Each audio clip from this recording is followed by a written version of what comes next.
तो फिल्म की शुरुआत एक फैमिली को दिखाने से होती है जो सीढ़ियों पर घुटनों के बल चलते हुए पहाड़ी के ऊपर जाती है और मेरी की मूर्ति के सामने आकर दुआ मांगने लगती है। पहाड़ी पर एक बुजुर्ग औरत एक लड़की के पेट पर हाथ फेरती है। इस लड़की का नाम वेलेरिया है और यही कहानी की मेन कैरेक्टर है। पेट पर हाथ फेरते हुए वो बुजुर्ग औरत कुछ पढ़ने लगती है। ये देखकर यहाँ हम समझ पाए कि ये लोग दरअसल एक बच्चा चाहते हैं और यहाँ इतने ऊपर वो बच्चे की दुआ मांगने के लिए ही आए थे, क्योंकि काफी साल हो गए थे और वेलेरिया का बच्चा नहीं हो रहा था। पर इसके बाद वेलेरिया घर आ गई। यहाँ हम उसके हस्बैंड को देखते हैं जो उससे बहुत प्यार करता है। उसे वेलेरिया की काफी फिक्र है और बच्चे का भी उसे बहुत शौक है। उसकी खुशी की खातिर वेलेरिया भी बच्चा चाहती है। वो काफी अच्छी कारपेंटर थी। फर्नीचर और घर की चीजें बनाने का उसे बहुत शौक था। अब 3 हफ्ते के बाद वेलेरिया की प्रेगनेंसी रिपोर्ट आ चुकी थी। घर आकर वो अपने हस्बैंड को ये सरप्राइज देती है कि रिपोर्ट पॉजिटिव है। हाँ, मैं माँ बनने वाली हूँ। ये बताते हुए वो काफी जज्बाती थी और उसके हस्बैंड की खुशी का तो कोई ठिकाना ही नहीं रहता। अब कुछ दिन के बाद ये दोनों वेलेरिया के घर पहुँचे और जब उन्हें ये पता चला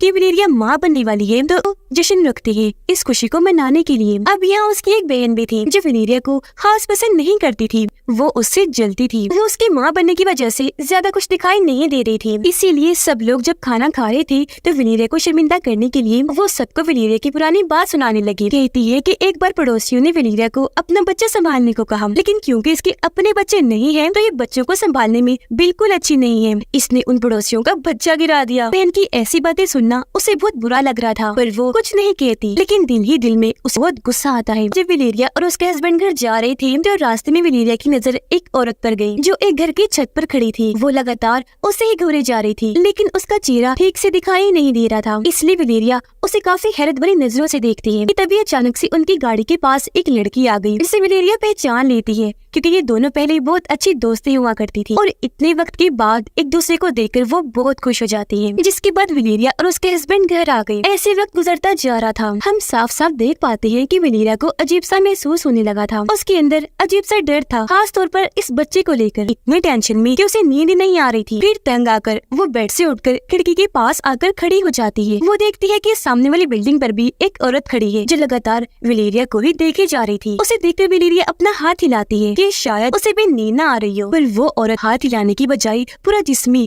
बड़ी अजीब तरह मोड़ने लगती है। जो चीज उसे काफी अजीब लगती है। वो हैरत में पड़ गई। लेकिन अगले ही पल वो औरत छत से कूद जाती है। वो मरी नहीं थी, बस उसकी हड्डियां टूट गई थी। वो मुंह के बल गिरी थी और रेंगती हुई उसकी बिल्डिंग की तरफ ही बढ़ने लगी थी। उसे देखकर वेलेरिया काफी डर गई। उसे अपनी आंखों पर यकीन नहीं आ रहा था कि मैंने क्या देख लिया। जोर जोर से वो चिल्लाने लगती है, पर वो औरत लगातार इसकी बिल्डिंग की तरफ ही बढ़ती जा रही थी। इस वजह से डरते हुए उसके मुंह से जोरदार चीख निकल गई, जिसकी आवाज से उसके हस्बैंड जाग गया। तो वो जल्दी से अपने हस्बैंड के पास आई। बुरी तरह हाँफ रही थी। उठाकर उसे बाहर लाती है। सारी बात समझाकर नीचे औरत की तरफ इशारा करती है, पर हैरत अब वहाँ पर कोई भी नहीं होता। तब उसका हस्बैंड कहता है कि जब कोई औरत माँ बनती है तो उसके साथ ऐसा होता रहता है। अजीब ख्याल सताते हैं, तो ये जरूर तुम्हारी प्रेगनेंसी की वजह से हो रहा होगा। ये कहकर वो बात को नजरअंदाज कर देता है। तो वेलेरिया को भी ऐसे ही लगता है। वेलेरिया सोचती है कि अगर मैं फ्री रही तो उल्टा सीधा सोच कर टेंशन लूंगी, तो क्यों न खुद को मसरूफ रखूं। तब इस सोच के साथ वो अपने बच्चे का कमरा तैयार करती है, जैसे कि कमरे की बहुत अच्छी साफ सफाई करके दीवारों पर पेंट करती है और झूला वगैरह लगा के सजा देती है। फिर रात को अपने हस्बैंड से कहती है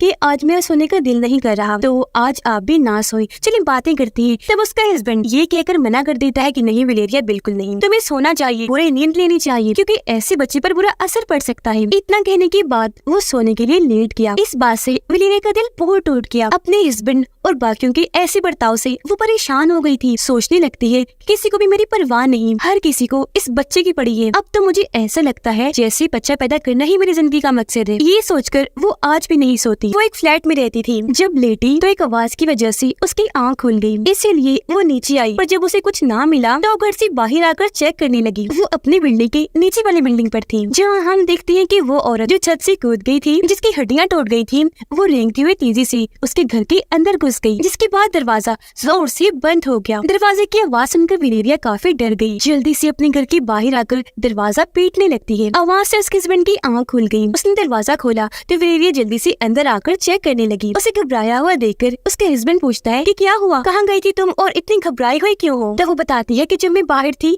तो मैंने जोरदार दरवाजे की आवाज सुनी, मुझे लगता है घर के अंदर कोई घुस आया है। इस पर उसका हस्बैंड समझाने लगता है कि देखो ऐसा कुछ नहीं हुआ होगा, तेज हवा की वजह से दरवाजा बंद हुआ होगा। इन सारे हालात की वजह से वलेरिया काफी परेशान हो गई थी। उसको लगता है कि शायद मेरे ऊपर कोई बुरा साया हो गया है। तो अपनी मोम के साथ वो एक औरत के पास गई जो रिचुअल यानी जादू करने और इस तरह की चीजें करने में काफी माहिर थी। वो वलेरिया पर भी रिचुअल करके चेक करती है कि मसला क्या है। कहती है कि तुम्हारा बच्चा बिल्कुल नॉर्मल होगा, सब ठीक रहेगा, लेकिन साथ साथ मुझे कुछ बुरे असरात भी दिखाई दे रहे हैं, कोई मसले गड़बड़ वगैरह, पर तुम फिक्र ना करो, मैं सब ठीक करने की कोशिश करूंगी। अब दिन ऐसे गुजरते गए, लेकिन वो बुरे ख्याल वलेरिया को अभी भी परेशान कर रहे थे। जैसे कि एक दिन जब वो सोने की कोशिश करती है तो उसे ऐसा महसूस होता है जैसे वो रेंगने वाली औरत मेरे कमरे में आ गई है और उसने जोर से मेरा पैर पकड़ के मोड़ दिया है, जिससे मुझे इतनी तकलीफ हुई कि मैं फौरन चीखते हुए जाग गई। इस वक्त उसके हस्बैंड घर पर ही था। उसके चीख की आवाज सुनकर वो फौरन वहाँ आ गया, पर इस बार भी उसे बस उसका बुरा सपना ही लगता है। फिर अब यहाँ से हमें वलेरिया की पास्ट यानी माजी में ले जाया गया। उस वक्त जब वो जवान तो थी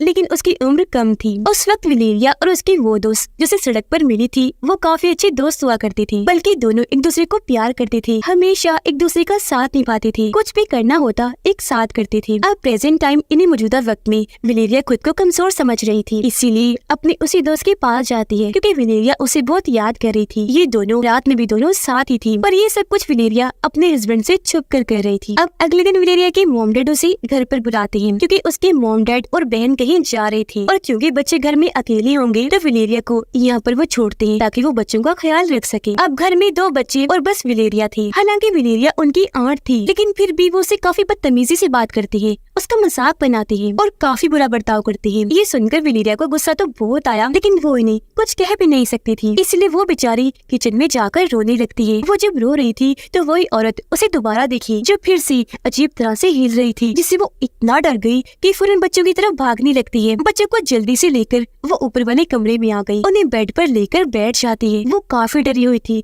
क्योंकि उसे एक डरावनी सी आवाज सुनाई देने लगी थी। उसे डरा हुआ देखकर बच्चे भी काफी डर जाते हैं। अब यहाँ हमें पता चला कि जाने से पहले वलेरिया के डैड ने उसे एक बटन दिया था, ये कहते हुए कि जब भी कोई मसला हुआ ये बटन दबा देना, तब तुम्हारी मदद करने पड़ोसी आ जाएंगे। और अब इससे बड़ी और क्या मुसीबत हो सकती थी, इसलिए वलेरिया उस बटन को दबा देती है, जिसके बाद पड़ोसी वहाँ आ गए। वो पूरे घर को चेक करती है पर वहाँ कुछ भी नहीं मिलता, लेकिन उनके डॉग को मार दिया गया था। सबको लगता है कि वो पागल हो रही है, उसका दिमागी तवाज़ुन खराब है, इसीलिए ऐसी बातें कर रही है। उसकी बहन तो उसे काफी बातें सुनाने लगती है क्योंकि जब वलेरिया उसके बच्चों को कमरे में ले जा रही थी तो बच्चों को चोट लग गई थी। तो उसकी बहन को लगता है कि उसने जानबूझकर बच्चों को चोट पहुंचाई और उन्हें डराने के लिए डॉग को मार दिया। दुखी होकर वो बच्चे के कमरे में आई और वहाँ अपना गम हल्का करने के लिए सिगरेट पीने लगती है। उसने जैसे बच्चे के झूले की तरफ देखा तो वहाँ उसे किसी का हाथ दिखा, जैसे कोई वहाँ से बाहर आने की कोशिश कर रहा हो, और फिर वो बच्चे के झूले का एक डंडा तोड़ देता है, जिससे वो इतना डर गई कि चिल्लाते हुए बाहर आ जाती है। आवाज सुनकर उसके हस्बैंड वहाँ आ गया, पर तभी उसे जलने की स्मेल आने लगी और जब इन्होंने अंदर जाकर देखा तो बच्चे के झूले में आग लगी हुई थी, उसे पूरी तरह जला दिया गया था। ये देखकर उसके हस्बैंड को वलेरिया पर ही शक होने लगा। वो कहता है कि अब तक मैं तुमसे प्यार से पेश आता रहा, लेकिन अब मुझे पूरा यकीन है कि तुम ये बच्चा चाहते ही नहीं, जब भी ऐसी अजीब हरकतें कर रही हो। इन हालात से वो तंग आ चुका था, इसीलिए अपनी मॉम को बुलाता है, जहाँ ये लोग फैसला करते हैं कि हम वलेरिया को मेंटल हॉस्पिटल में दाखिल कर देंगे बच्चे की खातिर, सिर्फ कुछ दिन के लिए, ताकि बच्चे को वो कोई नुकसान न पहुँचा दे। अब शाम को वलेरिया काफी उदास थी, इसीलिए क्लब में आ गई जहाँ सभी लोग पागलों की तरह डांस कर रहे थे। अब लोगों की भीड़ में भी उसे अजीब तरह के ख्याल आने लगे, जिससे सभी लोगों के उसे डरावने चेहरे लग रहे थे। और फिर अचानक उसकी तबीयत खराब होने लगी क्योंकि उसका बच्चा पैदा होने का वक्त आ गया था, जिसके अगले ही पल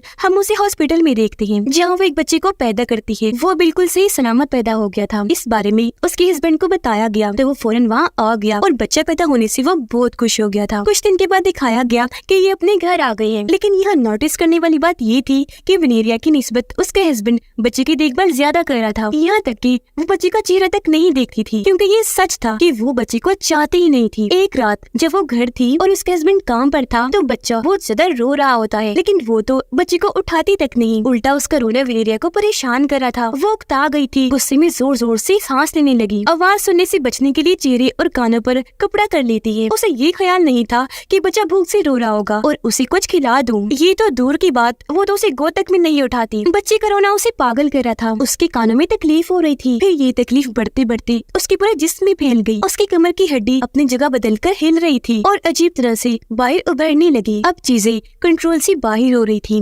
इसीलिए वो अपने बच्चे को फ्रिज में रख देती है, फिर वापस अपनी जगह पर आकर मजे से सो जाती है। कुछ देर के बाद जब उसे होश आई तो बच्चे का ख्याल आते ही कूदकर वो बेड से उठती है और हर जगह बच्चे को ढूंढने लगी, क्योंकि उसे याद नहीं था कि मैंने उसे कहाँ रख दिया। खिड़की भी खुली थी, उसने सोचा कि मैंने शायद बच्चे को गिरा दिया होगा। अब जब वो फ्रिज खोलती है तो बच्चा मिल गया, जो जिंदा था और खुशकिस्मती से बिल्कुल ठीक भी। उसे गोद में लेकर वो रोने लगती है।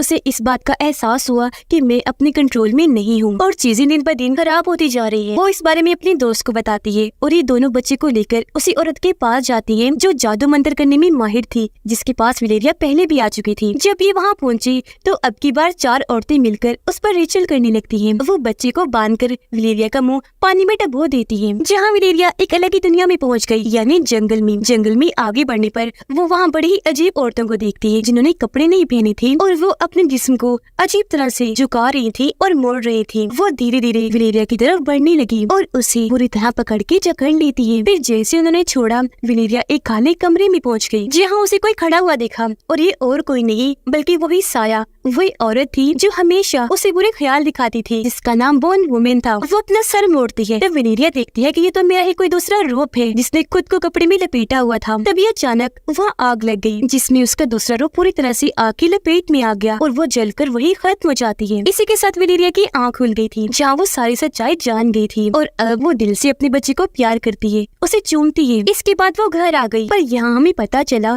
कि वलेरिया कभी भी ऐसी जिंदगी नहीं चाहती थी। ना वो शादी करना और ना ही बच्चा पैदा करना चाहती थी, बल्कि अपनी आजाद जिंदगी अपने दोस्त के साथ गुजारना चाहती थी। इसलिए आज वो अपने हस्बैंड और अपने बच्चे को अलविदा कहकर चली जाती है, क्योंकि वो जानती थी कि मैं ये जिम्मेदारी नहीं निभा पाऊंगी। वलेरिया इस जिंदगी से तंग थी, क्योंकि जो वो नहीं चाहती थी, जैसे शादी और बच्चा, उसे उस हिसाब से चलना पड़ रहा था। यही वजह है कि उसे हर तरफ बहुत शैतान दिखाई दे रहे थे, वो भी उसके अपने ही रूप में। ऐसा लग रहा था जैसे उसे शैतानों ने जकड़ लिया हो। इसलिए जब वो होश में आई तो सब कुछ जान गई थी, क्योंकि उसका डिप्रेशन, टेंशन बाहर आ गई थी। उसे समझ लग गई थी कि मुझे क्या करना चाहिए, और उसके रूप के बार बार नजर आने का मकसद भी यही था कि वो वलेरिया को समझाने की कोशिश कर रहा था कि तुम्हें इस जिंदगी को छोड़कर अपनी असली जिंदगी अपने दोस्त के पास चले जाना चाहिए, क्योंकि ऐसे घुट घुट कर तुम नहीं जियोगी। इस फिल्म की कहानी इधर ही खत्म हो जाती है।